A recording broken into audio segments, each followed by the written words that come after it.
অভয়াকাণ্ডের প্রতিবাদ সহ 4 দফা দাবিতে কোচবিহার শহরে প্রতিবাদ মিছিল করল এসইউসিআই। কোচবিহার জেলা লোকাল কমিটি আরজিকর ঘটনার প্রতিবাদে নিত্য প্রয়োজনীয় জিনিসপত্র মূল্য বৃদ্ধির প্রতিবাদে কোচবিহার শহরের ফাঁসির ঘাটে তোরসা নদী স্থায়ী সাঁকোর দাবিতে এবং বামনহাট থেকে শিলিগুড়ি লোকাল ট্রেনের দাবিতে কোচবিহার শহরে প্রতিবাদ মিছিল করলো এসইউসিআই কোচবিহার জেলা লোকাল কমিটি। কোচবিহার ক্ষুদিরাম অর্থাৎ কোচবিহার শহরের ক্ষুদিরাম মূর্তির পাদদেশে থেকে এদিন তারা এই মিছিল বের করে এবং কোচবিহার শহরের প্রত্যেকটি গুরুত্বপূর্ণ রাস্তা পরিক্রমা করে এসইউসিআই এর সদস্যরা।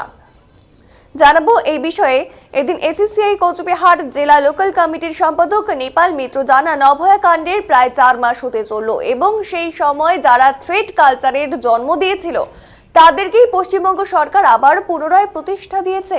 এর বিরুদ্ধে তারা কোচবিহারে বিক্ষোভ মিছিল করে। এর সঙ্গে বর্তমান সময়ে নিত্য প্রয়োজনীয় জিনিসপত্র মূল্যবৃদ্ধি অনেকটাই বেড়ে গেছে, তবে কেন্দ্র ও রাজ্য সরকার এই বিষয়ে চুপ রয়েছে। তার প্রতিবাদে এবং কোচবিহার শহরের ফাঁসির ঘাটে অস্থায়ী সাঁকোর জায়গায় স্থায়ী সাঁকোর দাবি সহ কোচবিহার বামনহাট থেকে শিলিগুড়ি পর্যন্ত লোকাল ট্রেনের দাবিতে এদিন তাদের এই বিক্ষোভ মিছিল বলে জানান তিনি।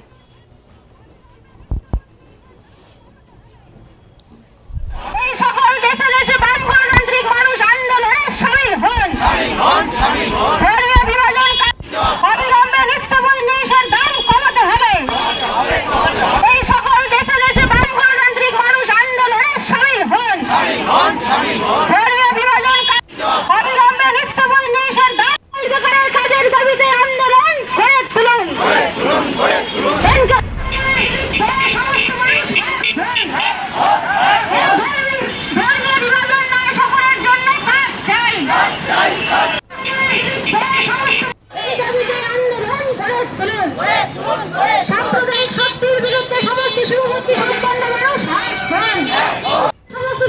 সম্পন্ন মানুষ এই সকল রাষ্ট্রীয়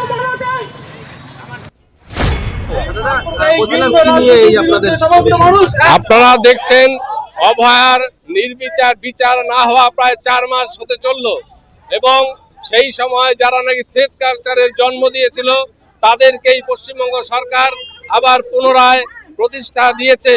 এর বিরুদ্ধে আমরা কোচবিহারে বিক্ষোভ মিছিল দেখাচ্ছি। সেই সঙ্গে অস্বাভাবিক হারে দ্রব্যমূল্য বৃদ্ধি, এর বিরুদ্ধে কেন্দ্র এবং রাজ্য সরকার নিশ্চুপ। উপরন্তু সাম্প্রদায়িকতার উস্কানি দেওয়ার জন্য 2 সরকার একই মঞ্চে উপস্থিত হয়েছে। এর বিরুদ্ধে আমরা আজকে মিছিল করছি। সেই সঙ্গে ফাঁসির ঘাটের দ্বিতীয় ব্রিজ এবং বামনহাট থেকে শিলিগুড়ি পর্যন্ত বৈদ্যুতিক লোকাল ট্রেন চালুর দাবিতে আজকে আমরা মিছিল করছি এবং আগামী 21শে জানুয়ারি কলকাতায় মহামিছিল করব। যতক্ষণ অবধি অভয়ার বিচার না হচ্ছে ততক্ষণ পর্যন্ত আমাদের এই আন্দোলন চলতেই থাকবে। আজকে তারই প্রস্তুতি চলছে কুচবিহার শহরে।